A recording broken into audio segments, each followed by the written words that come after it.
Welcome to Business Growth Talks, the podcast that tackles the tough realities of growing a business.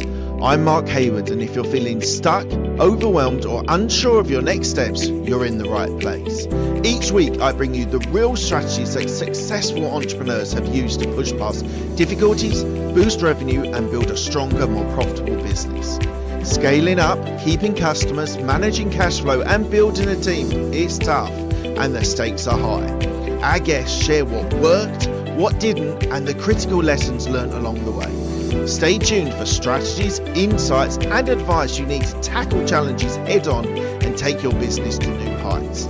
If you're ready to grow, strengthen, and succeed, you're in the right place. Let's get started. Just a quick one. I just wanted to say thank you very much for joining me today and being with me on this show.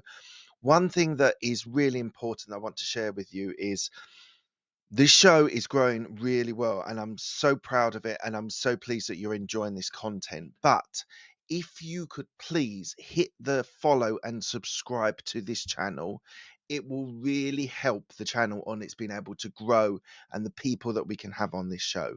So please do consider, if you have a moment, please can you hit the subscribe button and the follow button, and I would really appreciate it. Today on Business Growth Talks, we have Colin Hirdman, who is a seasoned entrepreneur who launched his first company shortly after graduating college. Driven by a passion for creativity and the challenges of startups, he co-founded Monkey Island Ventures with two childhood friends, and a venture named after his favourite playground, reflecting his deep-rooted partnership. Currently, Colin focuses on Rainmaker, a company dedicated to assisting founders, sales executives, and business coaches in expanding their LinkedIn networks, generating leads, and boosting sales through its authentic engine.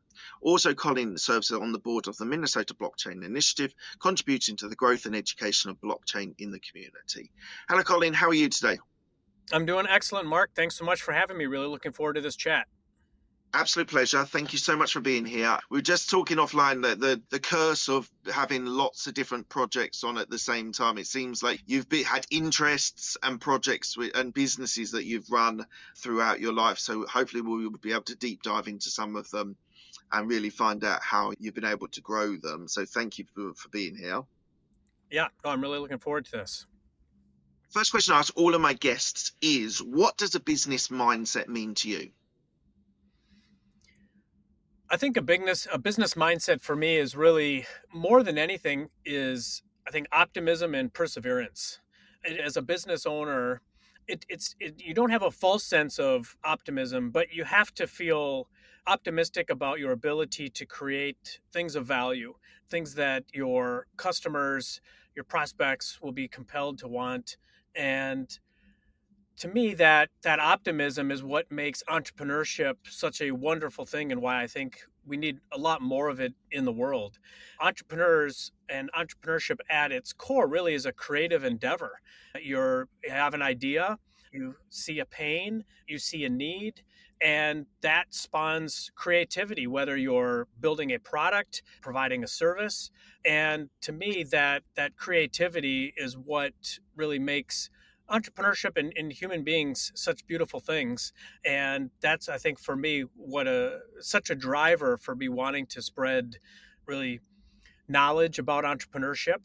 And then the flip side, the perseverance side, it's an incredibly difficult job. It's an incredibly difficult life decision to be an entrepreneur because it is ever present. It's really hard to disconnect from being an entrepreneur. So when you're with family, with friends, you're on vacation, being an entrepreneur does require a lot of energy. And regardless of who you are, you're going to get knocked down. You're going to have some very difficult times. And I think the hallmark of an entrepreneur succeeding over time is being able to stand up when you get knocked down and having that perseverance, because there's no such thing as a successful entrepreneur that hasn't failed. We've all failed. We've all had multiple failures, and the vast majority of the decisions you make aren't catastrophic. That's why when you get knocked down, you got to stand back up and just continue that optimistic kind of theme throughout being an entrepreneur. So that's really how I would position it. Do you have someone to counterbalance your optimism? Is there someone in your life, whether it's a wife, a friend, a relative, who tapers that optimism? It's an interesting question. I think in a lot of ways, I'm able to counterbalance myself with that. So I'm optimistic. I feel confident that I can do something. But part of it is probably I've been doing this long enough. Starting my first company a week after graduating from college and being an entrepreneur my entire life. I've, I think over the decades now, have grown an appreciation of being maybe like a realist and still being an optimistic individual. Having two business partners that I'm able to bounce things off of, where we can all be honest and truthful. We all have known each other since we were kids. That ability to look inward to myself, but then also have checks and balances with two people that I innately trust, that I've been in business with a long time, I think really allows me to play kind of both sides of that coin. Yeah, yeah. It's only the reason why I ask is you do need to have that counterbalance, because sometimes there's tough times and we need to, sometimes the bottom line is the most important thing. And as entrepreneurs, we can often be excited and positive about things. But Hmm. so my wife is that counterbalance, just Hmm. full transparency. She's the one Hmm. who's that just keeps me in check when I get excited about something. And that can come in many different forms. As I say, like a relative, a friend, a business partner. So that's why Yeah. I asked. Tell me one thing about your upbringing which reflects on who you are today. I would say it's my parents. They're polar opposites in a lot of ways. They're polar opposites in personalities, polar opposites in political persuasion, they're polar opposites in like health and fitness. They're just very different. But what I was able to glean from each of them, I think has made me a strong person, someone that is also empathetic, and it also allows me to see a lot of times people think you have to be very similar in order to get along. And I think a lot of people also have that false premise, even for marriage or for business partners. You can make relationships work in a lot of different ways. And I think having a foundation of core values is what matters the most. But I would say my parents, for sure, in my upbringing, in the way that I see myself genetically connected to them, but then also just intellectually as well. Mm. And are either of them entrepreneurial? Neither one was. I actually didn't really have very much of a entrepreneurial presence growing up, and becoming an entrepreneur was something I just fell into after graduating from college. And Hold up, Colin. Falling into entrepreneurship is not necessarily like I fell into a job which I stayed with for 14 years, and I just wanted a job and it worked out to have a sort of career. yeah. Starting your own business is a conscious choice because you think you can make a difference, you can make a change, you can Mhm. do Mhm. something of value. Yeah. So I'm not sure you fall into setting up your own business. Yeah, so at my dad's 50th birthday party, this was 6 months before I was going to graduate from college with a criminal justice degree, and also understand, like I had no idea almost through halfway through my junior year of what I was going to graduate with. And I was even thinking about dropping out of college and joining the Marines. And my dad was a Marine, and he was like, he goes, "No, you don't need the Marines. What you need is your liberal arts education. So just finish that and see where you go." And then halfway through my senior year was his 50th birthday party, and there was a guy there that I met, and he had this idea for this business that he wanted to start. And I'm like, "I'll join you. Like that sounds like a good thing. Let's give it a try." Yeah. So a week after I graduated from college, yeah, I started that business with him, and yeah, the rest is history. And what was that business? So this was right when the internet was starting. It was a direct mail and data processing business that then morphed into doing like web design and email marketing and custom development, and really became a marketing communications business. Yeah. I sold And that was it business then in 2006. Yeah. it was sold. What was your experience of selling a business, your first business? We'll be back after a quick break. We're here to give you actionable strategies. We're here to dive deep into the world of side hustles, digital marketing, and smart income boosting tactics. The Dark Horse Entrepreneur Podcast.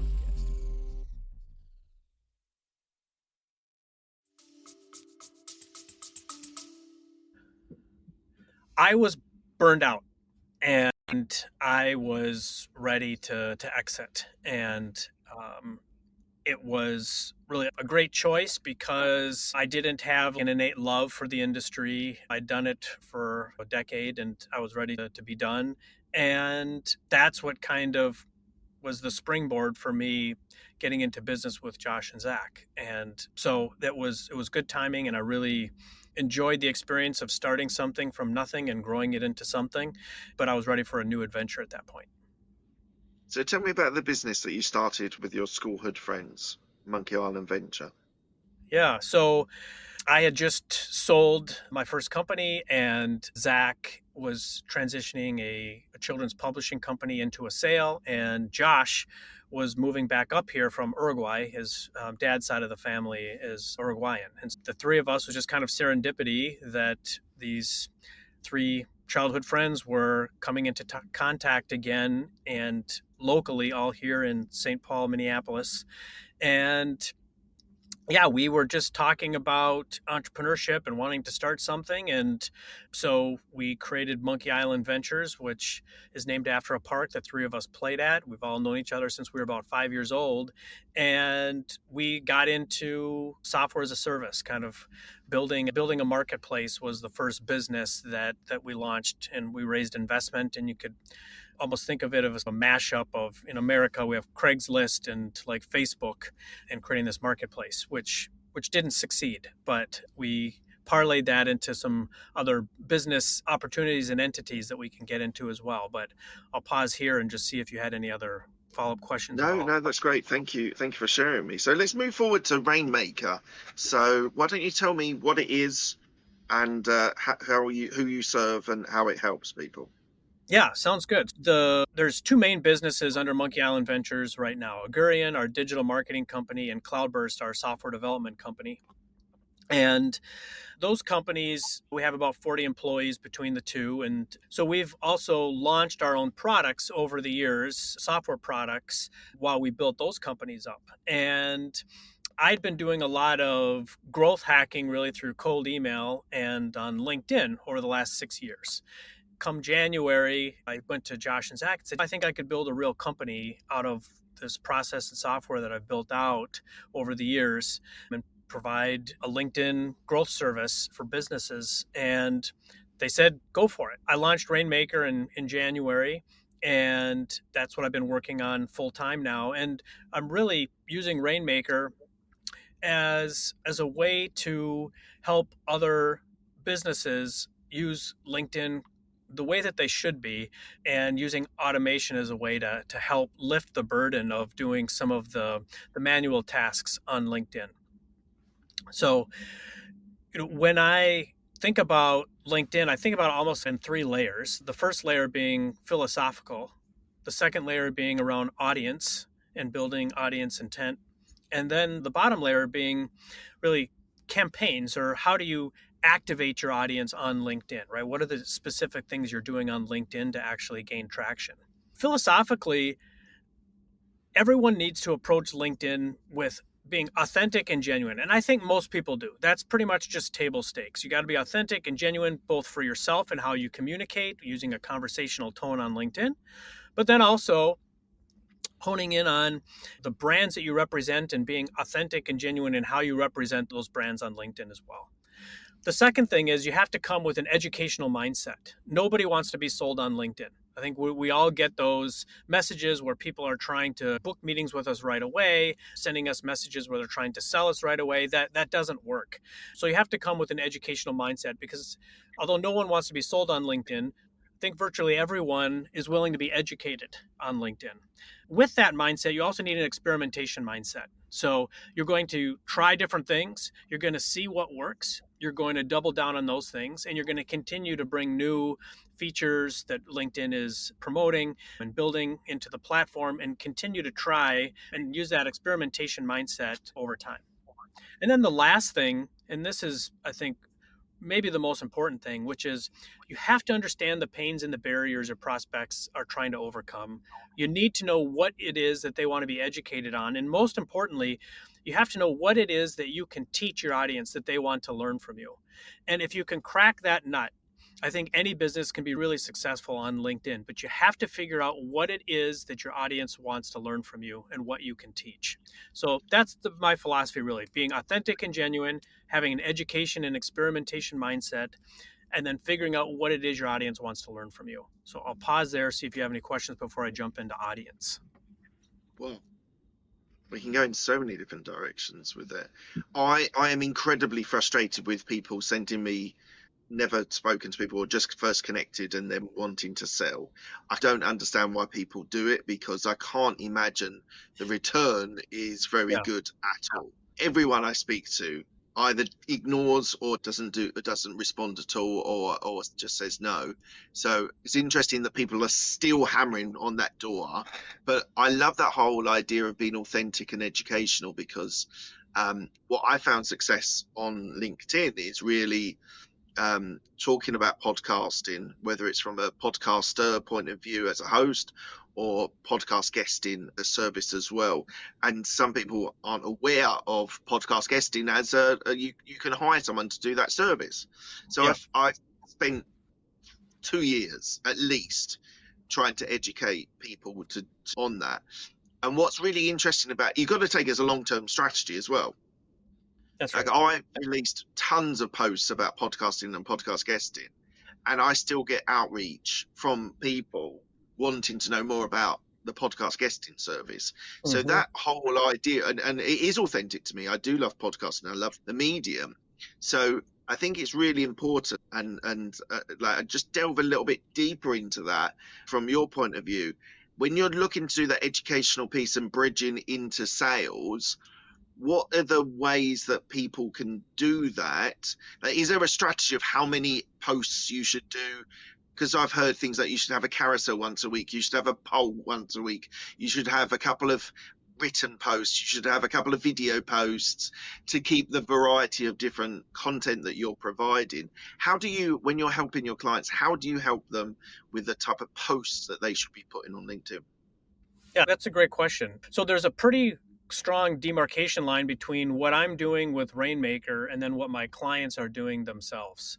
So when my clients are working with me, I am not assisting them with their LinkedIn profile, and I'm not assisting them with their organic content. So the posts that they're doing and things like that. What my clients are helping me do is helping to build out an audience of the kinds of people that they want to start connecting with. And then they're providing me with content, and then I'm using automation to serve that content up through some of the tactics and strategies that I'll talk about, but it's all within LinkedIn. That's one of the things that I love about the transparency of Rainmaker, is that I'm not doing anything outside of LinkedIn. I'm using LinkedIn functions, but what I'm doing is that I'm automating certain things within my profile or my client's profile to start achieving results at scale using LinkedIn. So with audience, the way that I'm typically building out audiences is within Sales Navigator. And I'm finding really good success building out Sales Navigator. For anyone that doesn't know, Sales Navigator is the sales tool that LinkedIn provides, and there's a monthly fee for that. I think it's around like $100 a month for that. When I'm working with a client, if they don't have Sales Navigator, I'll use mine. But it allows you to use a lot of different filters and really hone in on the companies and the people that you want to start building connections with. Then there's a couple of areas that I've been thinking about audience intent. Like, how do you start to identify people that are further down the purchase path? And one way is using LinkedIn events. So if you go to a LinkedIn event that one of your competitors is doing, or maybe there's an industry organization that's doing a LinkedIn event on a topic that your business solves for, if you go and attend that event, you can see everyone else that's also attending that event. And then you could extrapolate actually out an audience of people that are within your geography, that have certain titles. You could even start to hone in on some of the other filters that LinkedIn has through the LinkedIn search filters. And what that allows you to do is to start focusing on people that, if for you, Mark, maybe there's a competitor or somebody doing something about like podcasts, right? And how to get on bigger and better podcasts and what types of things you should be thinking about as a podcast host. If you were to go to some of those LinkedIn events that other people are doing, you could actually pull out people that are founders that are located in the UK or located in the US or et cetera, because they're publicly raising their hand and they're saying, this is who I am and I'm interested in this topic, right? So you can use LinkedIn events as a way to start identifying intent of prospects that are already further down the purchase path for a product or service that your business provides. So what piece of Sales Navigator do you automate? Because I use Sales Navigator and I find founders, and then I do connection requests just to connect with them, and then I don't immediately sell. If they accept the request, then I'll then just, as you say, educate and try and teach them what they need to know about podcast guesting. How do you automate Sales Navigator? Yeah, Sales Navigator is purely the audience builder, right? So we're building an audience there. What I'm then automating out is really the first thing that I do with myself or any client, which is to start growing out your network of first degree connections. So once the audience is built, then we go into a cadence of reaching out to connect with that audience. So reaching out to 25 people a day, Monday through Friday during normal working hours. So 125 people a week or 500 people a month. And we're typically not using a connection message. So we're just trying to connect. And we're getting anywhere from, I'd say, like a 15 to a 40% connection rate back. And it really just depends on the audience. I'll have some clients where one list is performing at like 18% and another list is performing at 32%. We're using these audiences. We're creating an ever-growing network of ideal client profiles, the kinds of people that they want to be connected to. And if someone doesn't connect within 30 days, we'll withdraw the invite. So we'll rescind the invite, take it back. Then there's a 3-week period of time where you can't re-invite that person to connect. But that allows you then to create these pools of people that you could reach back out to at a later date. Because many times people aren't connecting. It's not they don't want to connect with you. It's just your alert gets pushed down. They don't see it. And so it's just good hygiene to withdraw invites after 30 days.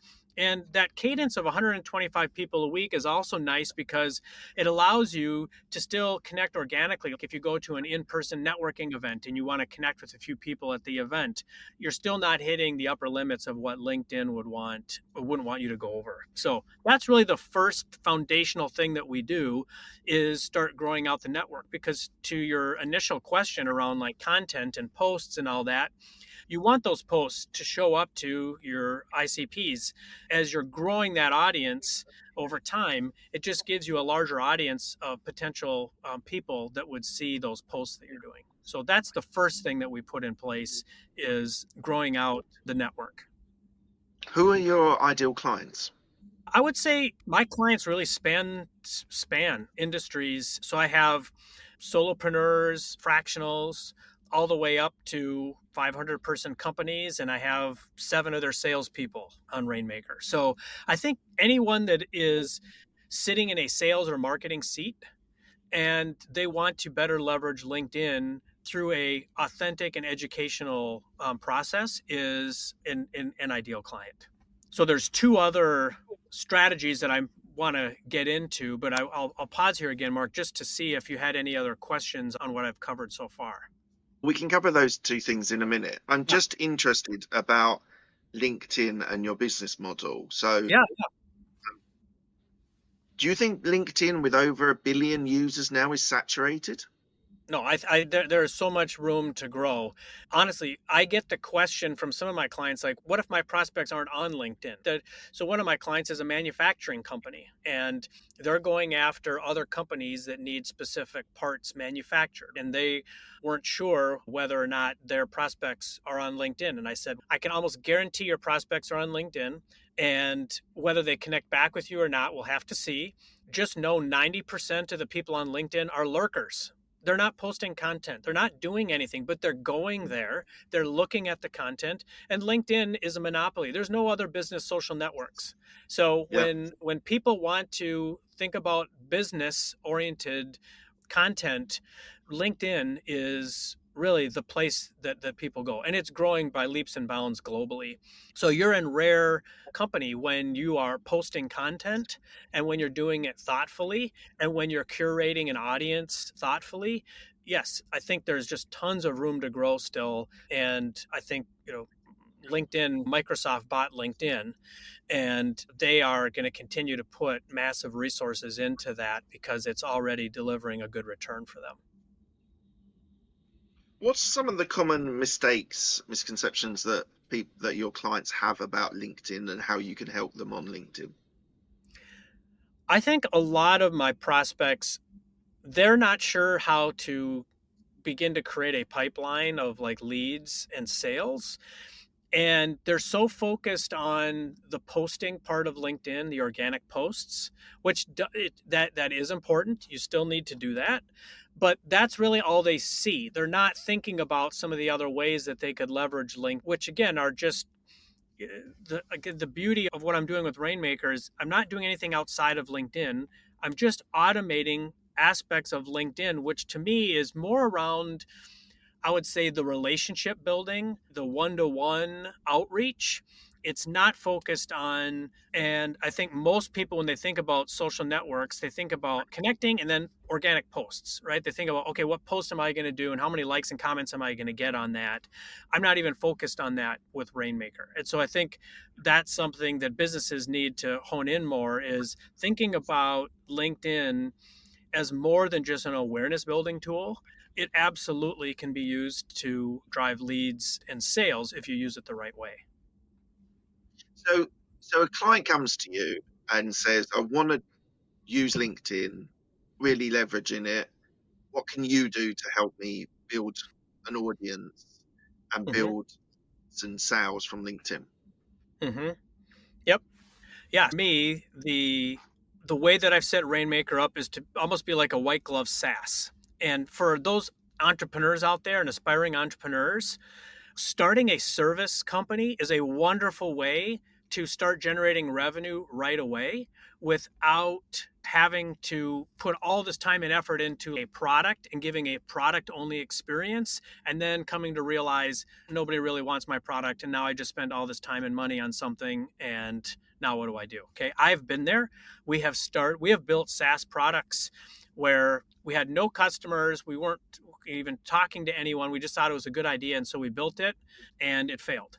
There were other times where we would talk to people and we would tell them about our product idea and they would say, oh, I would use that. I'd love that. And you build it and they still don't want it. And it's incredibly frustrating running a business that isn't generating revenue.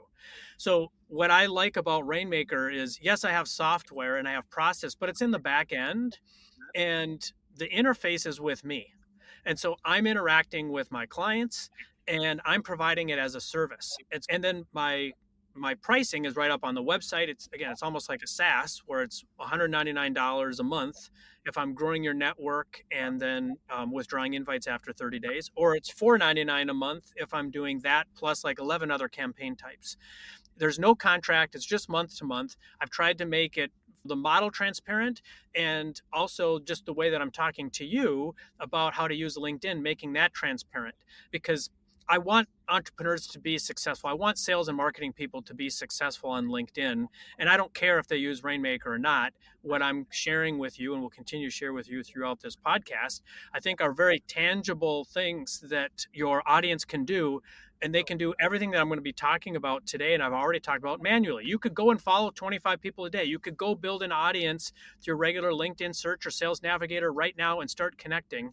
The other strategies we'll talk about, they can also do themselves. But to me, that's what's so compelling about LinkedIn is people's ability, I think, to really grow their business with it. And the way that I've set Rainmaker up as a service, I think, is just working out really well. Yeah, amazing. What, how do you use LinkedIn? How are you using LinkedIn every day? Is it part of your sales and lead strategy as well? I'm using LinkedIn the exact same way that my clients use LinkedIn. Although I would say some of my clients probably do a better job with their organic posts than I do. I'm still doing organic posts a few times a week, but yeah, I'm using LinkedIn the exact same way. So I'm targeting specific audiences. I'm growing my network with those audiences. And when I have an audience and I'm starting to connect, and I'm doing this for a lot of my clients as well, it's very typical to bolt on like a messaging campaign. And I think you even talked a little bit about that already, where the way we have it set up is after someone connects with you 1 to 3 days later, send an authentic thank you message, right?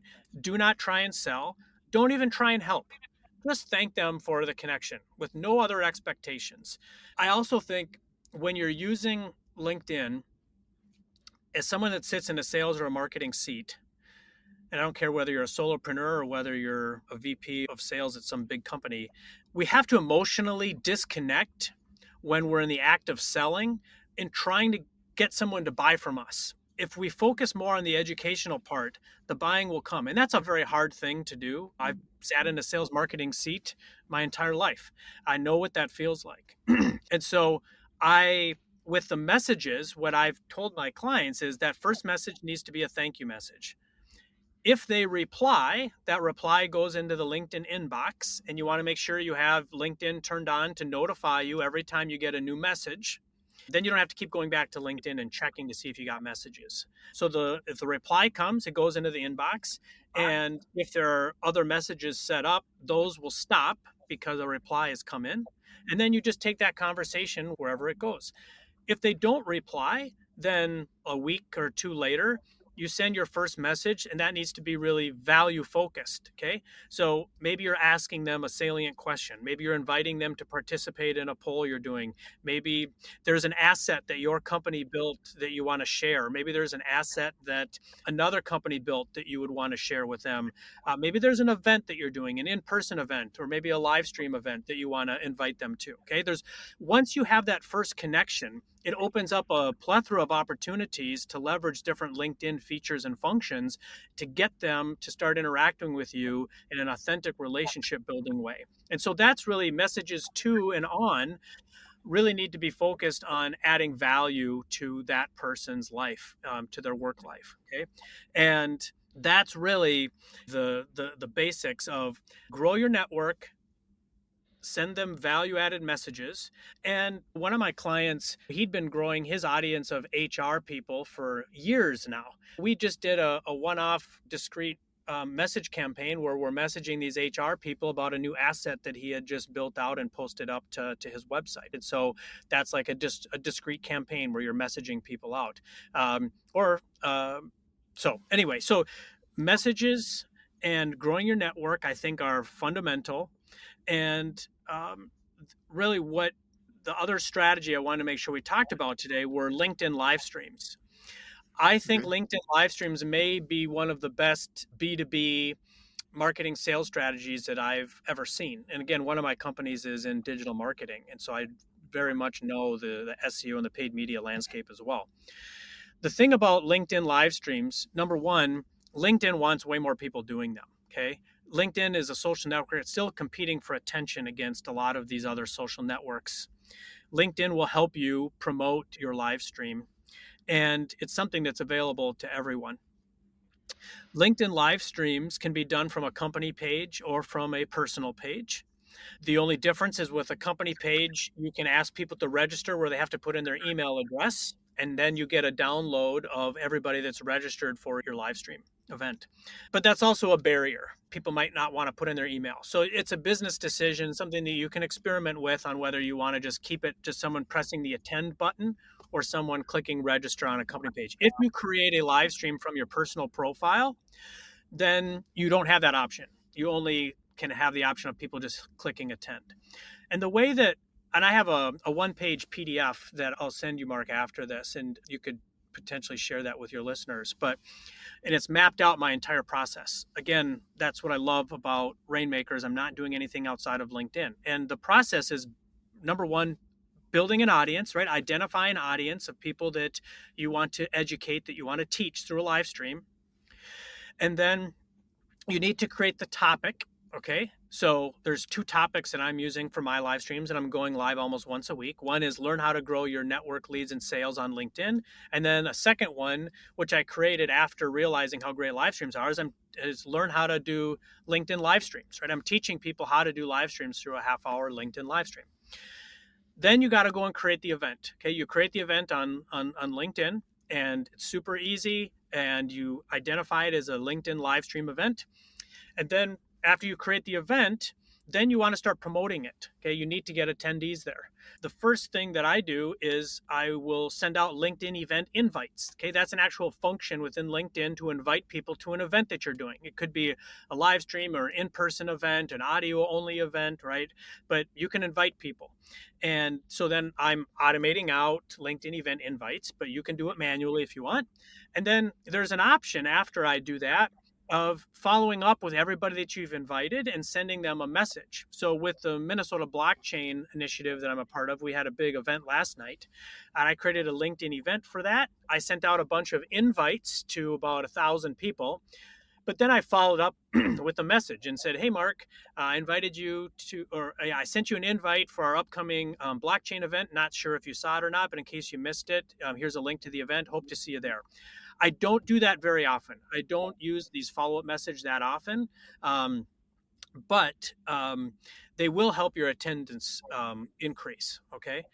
After I've started sending out invites, then you can also promote it on LinkedIn. You can create organic posts about the event. You can promote it through LinkedIn groups. You can promote it on your website. You can promote it through an email campaign. Most people are always logged into their LinkedIn account. So by providing that event link, they click it, it opens up LinkedIn immediately, and then they have a decision on whether they want to hit attend or not.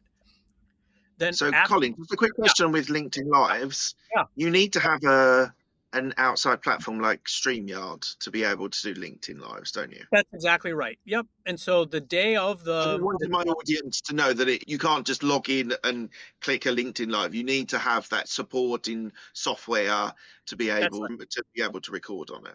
That's exactly right. Yeah, and I actually use StreamYard, and it's I think $40 or $45 a month, and then. So the day of. So, Colin, just on this, what do you find? So you're on my podcast. You're on other podcasts, I'm sure, as well. Yeah.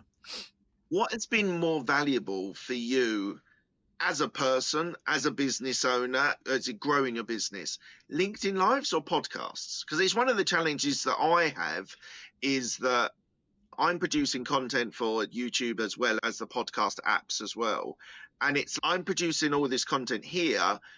Do I need to do LinkedIn Lives as well as recording one, maybe two, or releasing one, maybe two podcasts a week as well? I would say if I had a choice, I would do LinkedIn Lives. The reason is I'm honing in on a specific audience that could be my customer. I'm picking out topics that I believe they want to be educated on. When they click attend, they're now giving me a vote of confidence, right? They're saying, I believe that I trust you enough that I'm going to click the attend button. I see you as a thought leader or someone that I can learn from. And I'm also going to do this in a way that lets you know who I am. When someone clicks attend on your LinkedIn live stream, you see all the attendees, right? And everybody can see everyone else that's attending that event. But the beauty, really, and the magic of doing these LinkedIn live streams is the follow-up. So when I'm done with the live stream, I follow up with a message to all the attendees. And I'll say, hey, Mark, thanks again for registering for the LinkedIn live stream I led this morning. Here's a link to the recording. Okay. And the event now, that recording lives on LinkedIn forever. And then underneath that, I'll say, if you ever want to chat LinkedIn strategy, feel free to grab some time convenient for you here. And I give them my Calendly. Okay. For any B2B, it's imperative that you have a meeting. People aren't going to buy from you until they talk to you, until they learn about your business and your process and if you're a good fit. And what those live streams are now allowing you to do is I can send all these attendees who now see me as someone that they trust my Calendly link, and I'm sending it in a way that it's not salesy, it's not pushy, it doesn't feel icky. It's a natural next step. It's saying, look, you just learned from me and you opted in to want to learn from me.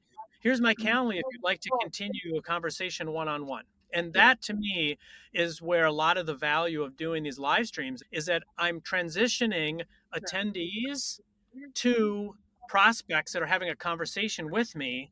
And now I'm using LinkedIn as a way to actually generate leads, and I'm generating sales from this process as well. And so to me, that's the beauty of it. Yep. And then the other nice thing too is that there's a long tail effect that will happen with these live streams where all these invites that you've been sending out through the LinkedIn event invite function, sometimes there's a percentage of people that won't see that invite until your event is over, right? And so people are clicking in and then they're watching the recording. And so I'll probably get anywhere from 2 to 4 times as much time and people watching my recording than I did on the live stream. So it's Wow, just a really nice play on LinkedIn. amazing. Thank you for explaining that. How do you think you've evolved as a leader? That's a good question. I can definitely say that I'm more patient and more patient probably with other people. I'm not sure as that patience might not be for myself what it is for other people, but I Well, think I'm a lot more patient with other people. I think also one of the things that I heard early on in my career was, you know, as the owner of a business, you're always on stage, right? Your employees are always looking at you for direct and indirect cues of how to behave and how to act. And I think that's a really important thing and something that I've gotten a lot better at over the years. And I think the other thing too is not taking life too seriously, remembering that the people that you're leader are also human beings and we're all emotional, and bringing in empathy, bringing in inspiration, connecting the work that you're doing in meaningful ways so your employees feel like the work that they're doing has more intrinsic value in it, is really important. I would say how have those are. you? Yeah, amazing. How have you kept your best people in Rainmaker? Oh, Rainmaker is just me. So I don't have any employees. So I'm using all of the automation and my process on the back end, and I'm scaling it up with just me, which has been really nice. At some point, I'm going to have to start bringing people on, but that'll probably, I'm sure it will be sometime next year. But right now, it's just me. But Amazing. What would you say your risk appetite is? you want to give me a scale? No, I think I suppose think about it maybe in the sense of how has it evolved your risk appetite over the years? So obviously starting a business just out of college, out of Yeah. university, Yeah. you were incredibly risk. You had an appetite for risk there, Yeah. Right. starting Yeah. a business, Hmm. but you've obviously started multiple businesses over the years. Yeah. Do you think your risk appetite has changed, and would you say that it's still high now? I would say my risk appetite is still high. I think what I've learned around starting businesses, especially those that are in the SaaS tech space, is I'm much more likely to start one of those businesses now as a service and start building out a client base and like coddling together the back end. As long as I'm delivering the results, the clients don't care how it's done. And then building out the product. And with Cloudburst, our software development company, we're leaning a lot more heavily into AI and building MVPs, minimum viable products, using AI that costs a lot less, that can start to prove the model for our clients much, much faster. I would say that my risk appetite, I'm no longer in the mood to just say, oh, that sounds like a good idea. Let's just go build it. I'm more of the mindset of, okay, can we figure out how to address that pain, build something within a matter of days or a few weeks, and then start putting it out there? And then the sales side, the marketing side, which a lot of entrepreneurs don't really want to do, but you have to be able to do that, leaning more into that and trying to starting to build out a customer base that way. I will say, just generally speaking, though, you know, you can only do so much research before you have to take almost a jump off the cliff or a blind faith attempt. And you talked about real estate, and I started to invest in real estate back in '08 after everything crashed here. And I was never in real estate, but I ran some numbers. I'm just like, my God, you get a duplex, you rent out half of it, and that pays for almost the entire mortgage. You get the other Yeah, both sides rented out, and you're in the black. And my mom did not want my dad and I to take out home equity lines on our homes and was saying we're going to lose all our money. And we did it anyway. And we bought a bunch of properties. And then in 2021, I refinanced a bunch of my properties and I took a giant chunk of that and I put that into Bitcoin and Ethereum. But I had been investing in the blockchain space for years before that. I'm willing to take on risk probably before most people are willing to take on risk, but I also have grown tired of taking on risk in ways where I'm not generating revenue quickly, because I've done that before. I've built businesses Yeah, that I, just, I think I think it's a really interesting, and I 100% support it, because a lot of people who are building SaaS products, they get investment, they celebrate investment, they build it out, they're still not bringing any revenue in. They may get another investment round and they're still building it. I love the fact that you're actually like, let's get some clients, let's prove it as a model that it actually works, bring some revenue in, that then validates the product in the market, and then we then build it from there. So many people in that tech space are just looking for the next round of investment to be able to build this wonder product, but actually building it, testing it, validating it in the market, and then growing from there is, well, I've always been in service-based industries, so I 100% love the fact, because you're validating it. It's not just a concept or an idea that you're going to have a successful business. That's exactly right. And you're going to have to, even with Rainmaker, like, I started literally from nothing, and I'm like, I think other business people, I think sales, marketing people would want some type of automation that really want to grow on LinkedIn in an authentic, educational way. And with my pricing, I'm just like, this is what I think people would be willing to pay, but I don't know for sure. And I put it out there, and people are paying for it and they're seeing value in it. And so I think, like, to your point, there's risk in everything you do in business, but you mitigate that risk by gaining experience. You mitigate that risk by generating revenue. You mitigate that risk by proving the model in the marketplace. And that's really the most important thing. Amazing. Look, we're coming to the end of the interview. I asked the same 6 questions to all of my guests. They're quick-fire questions. They don't need a quick-fire answer. The first question is, what's the best decision that you've made? Going into business with my business partners, Josh and Zach. I mean, is it always split 3 ways? So Rainmaker, you're under your umbrella of Monkey Island Ventures? Mm-hmm. Yeah. So Josh is the president of Agurian, Zach's the CEO of Cloudburst, and I'm the co-founder of Rainmaker. And everything kind of funnels into Monkey Island Ventures, and we split it completely evenly, and always have since 2007. Yep. Amazing. Yeah. What a great story. The one thing I'll say there too, really quick, is having other people on your journey is such a wonderful thing, to share the highs and the lows, to be able to have business partners that you innately trust, that you can talk about really anything with. And we even came up with the 5 F's of finance, family, friendship, freedom, and fun. And those are the 5 F's that we live by, and the core values that we created years ago. Love it. Absolutely love it. What's the best decision? What's the best advice you've been given? Man, lots of good ones. I don't know why this one sticks out so much for me, but I don't know if you know who Guy Kawasaki is, but he was an early Apple guy, and he was helping get the word out about Apple in the early years. And he also was like an early investor mentor, I think, for Canva and things like that. So he's written books and whatnot. But we actually heard him talk when I was in my probably early 30s. And he just said one of the things like, don't listen to the bozos. And there's so many people out there that are naysayers. There's so many people out there that are completely and utterly risk averse, that for us entrepreneurs, it can be very difficult sometimes to get outside of that and to still feel confident and optimistic about your vision. So that's what I would say. Don't listen to the bozos. Do your diligence. Go with your heart and with your gut. Doesn't mean that you don't have mentors. It doesn't mean that you don't have business partners or other people in your circle that you can trust. But those people that bring you down, keep those people as far away as you can. Yeah.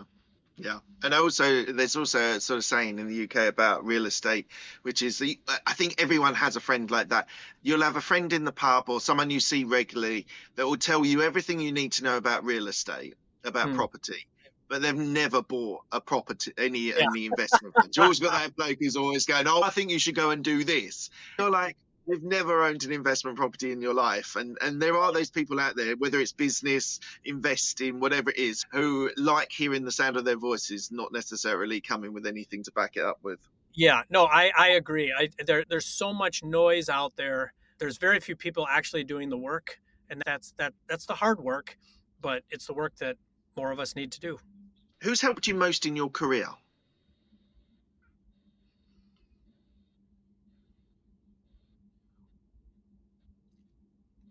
I mean, I would probably again say my business partners, Josh and Zach. What if you can't name your business partners? Someone else. Yeah, that's a very good question, because we don't have advisors. I've never been one really to lean in on mentors. Yeah, that's a great question. In the business community, I know I have a lot of peers. Yeah, I have a pretty tight knit circle. If it's not them, it would probably be the sounding board of my dad. He wasn't an entrepreneur either. So it's more, he's a psychologist. So maybe that's why. I think part of it is there's so many of us that are entrepreneurs and we have peer groups, right? So with my first company, I was in a CEO roundtable group, and we would get together once a month and we would all talk about our businesses and the issues that we're having, and getting peer mentorship from each other. And there's a lot of us that have been on those journeys as a single founder. Having Josh and Zach there, and having been in business together going on 17 years, we still scrum every single morning on the phone. We get together once a week for an hour and a half to 2 hours in person, right? And talking about business. I get that outlet all the time. And but maybe there's also a fault on my part of not, I haven't gone out and looked for like a business mentor, and maybe maybe I should have, and maybe that would have made life easier for me. For everybody that's listening, absolutely have mentors in your life. My business sounding board and mentors over the last 17 It's your years. business partners, which makes sense. Next question. Tell me about a regret that you have. I get the emotional feeling of beating myself up and regret, like it's a fairly common occurrence, like it's a daily occurrence, right? Of not doing things right, or like, why am I not doing it? Didn't I do this here or there? I would say my biggest regret is when I make decisions emotionally. I've made some business decisions that I shouldn't have. One, there's a time when I sold a piece of property and I shouldn't have done that. It was a bad decision, and I regret doing that. I think back in like 2010, I regret not taking other people's money and really blowing up the real estate business at that point in time. I could have made money on other people's money. That's a regret. I certainly have specific regrets on the different SaaS products that we've built, where we didn't vet the market and we just built before that. But a lot of those things, I think, are also based on emotion. And so I think allowing yourself the headspace to distance yourself from the emotion, look at it as pragmatically as you can. And I think that's also an opportunity to bring in other people as a sounding board to help you look at a situation. But amazing. Thank you. What are you most proud of? I'm most proud, I think, of not swaying from my core values or who I am as a person, and perseverance. It's just incredibly hard being an entrepreneur. You're constantly up against challenges.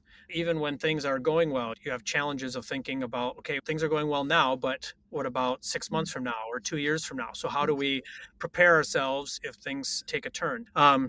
I think my ability to persevere through the hard times, and it's not that there aren't times when I'm like, oh my God, like, how do I keep going?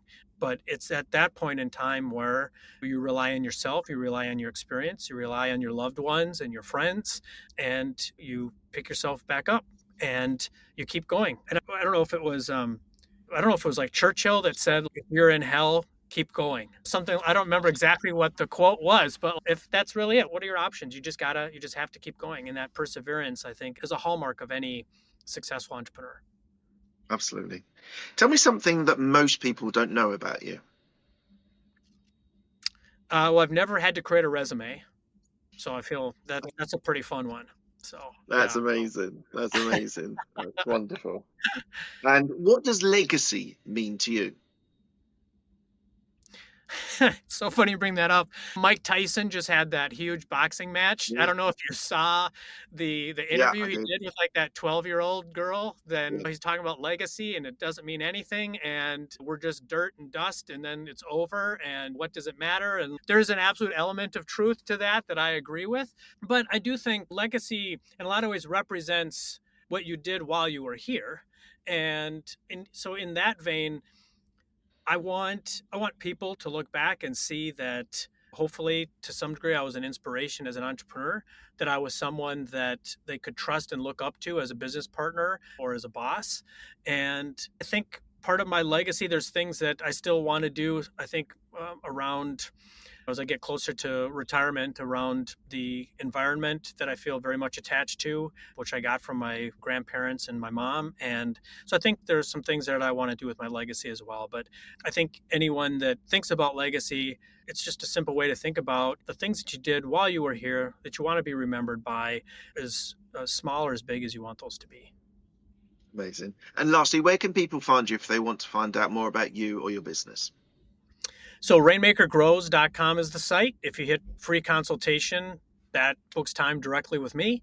I'm on LinkedIn, the only Colin Hirdman, Hirdman on LinkedIn. So I'd be happy to connect with you there too. And I would just say to any entrepreneur, aspiring entrepreneur, if you ever want to talk entrepreneurship or if you ever want to chat LinkedIn, feel free to reach out to me. I do not expect any sales from those conversations. I'm very much low pressure in that way. The world needs more entrepreneurs, and I would be more than happy to chat with anyone that has questions along either of those two subjects.